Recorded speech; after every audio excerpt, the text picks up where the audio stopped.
One of the problems is the tendency of one person to judge another, not necessarily through awareness, but through ignorance. Judgment of others is futile.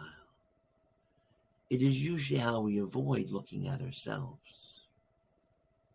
History has shown that eventually those who judge are judged. Just because we choose to believe that everyone else is wrong does not by default make us right. In a loving world, it is our differences that make each of us special.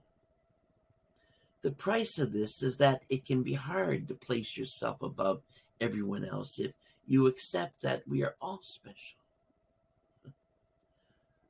Learn about other ways and other people and come to know their specialness, their uniqueness.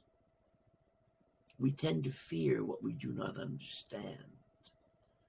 Reject this and begin to understand. Thank you.